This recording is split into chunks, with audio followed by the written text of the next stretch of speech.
So the Kamandala and the Aksha Sutra, it is the Japamala. It shows Shiva as a supreme yogi, showing renunciation. So again, I've always told you that it is not just Shiva. So you also have to look it into, it's not just the Paramatma. You also need to look at it as the Jivatma who has the potential to become that. Okay. So then, okay, Kamandal Vaksha Sutrabhyam Anvitam Shula Paninam. Shula, the trident or the Trishula, shows as the fearsome destroyer. Destroyer of what? Of all the negativities. In Paramatma's case, it shows about, it symbolizes his power over all the existence. He is the one who has created all.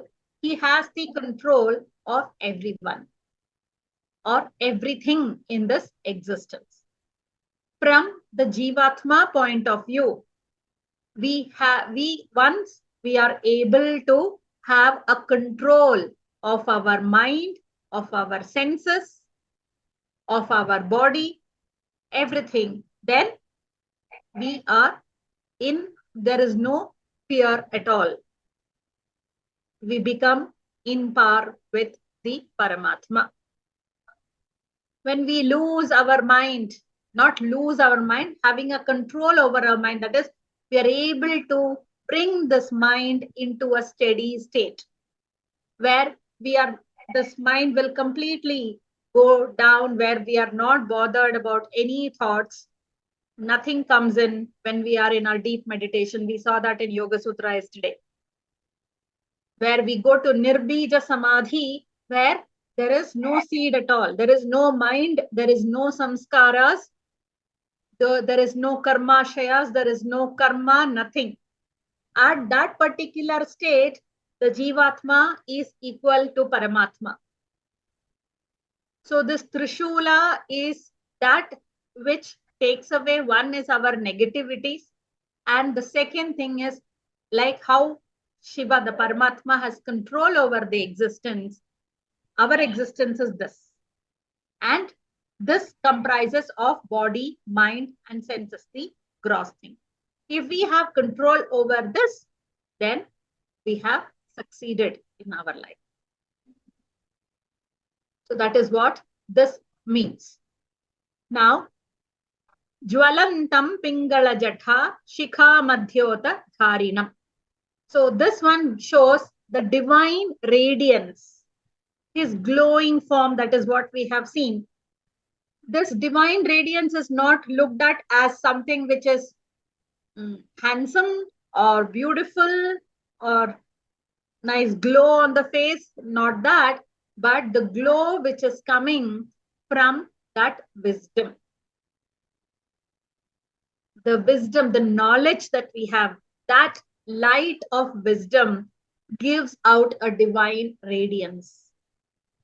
So just like how the Paramatma is exhibiting the divine radiance, when we know the reality, the ultimate reality, when we know what is the ultimate truth of this existence, that means once we are, again, going back to the same thing, having control over our mind, senses, everything, we are in deep meditation or we are in deep samadhi, where we become one with that Paramatma.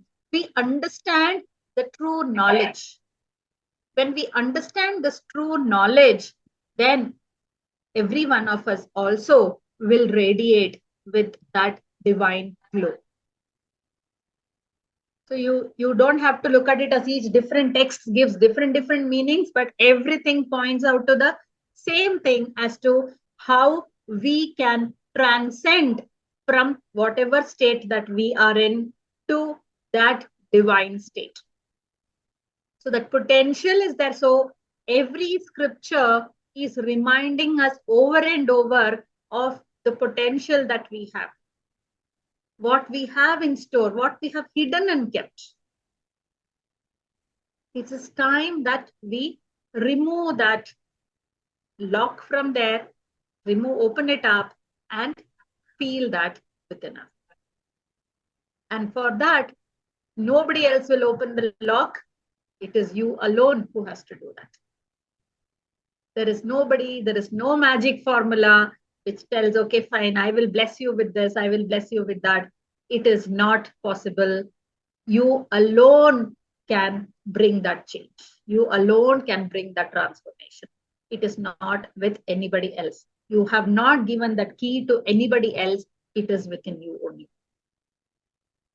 And that will happen through Abhyasa, Abhyasa, Vairagya.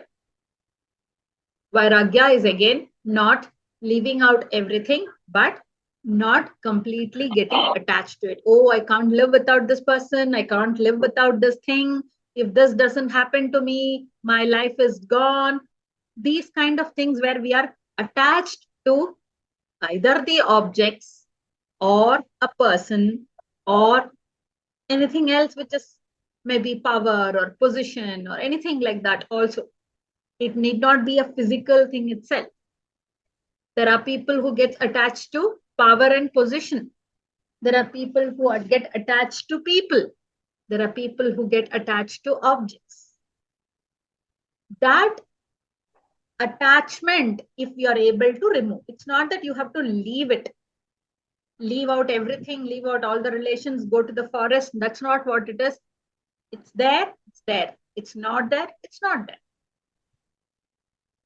It's not there. We are worried. Everything falls apart, and we lose our mind. We lose our sense of calmness and peace and everything, stability, everything. That is what is the problem. Having anything is not bad. But if I lose it today, I should be able to accept it also. That is what is Vairagya. People think that, okay, fine, oh, that means I have to leave everything. I have to go into the forest and sit and meditate. That is not Vairagya. Being in the midst, see, anybody, if it is not there with me, it is, I can live.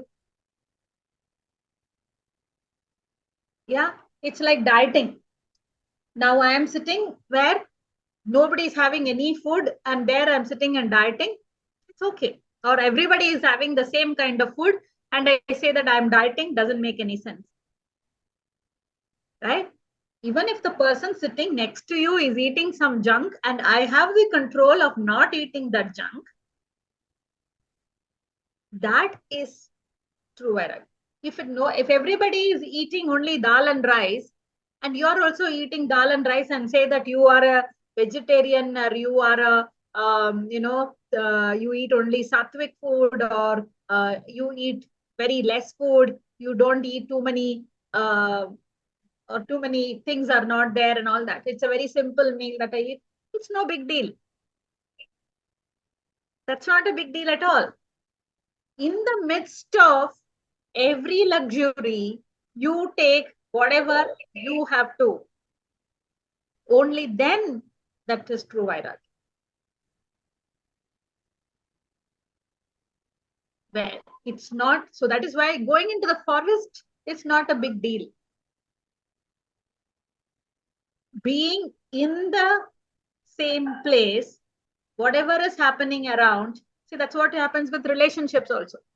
If I'm going into the forest, I'm not bothered what my son and daughter-in-law is doing.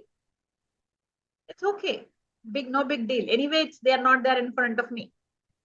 But if I'm living in the same place and I get detached, whatever they are doing, let them do. Wherever they are going, let them go. If that kind of an attitude is there with me, then it's correct. Right? But when I come here, I poke my nose. If I go to the forest, I'm just sitting like one sadhu sant. That doesn't work. Okay, so true Vairagyam is that being in the midst, but having complete control of our mind, of our feelings, of our emotions, of our senses, everything.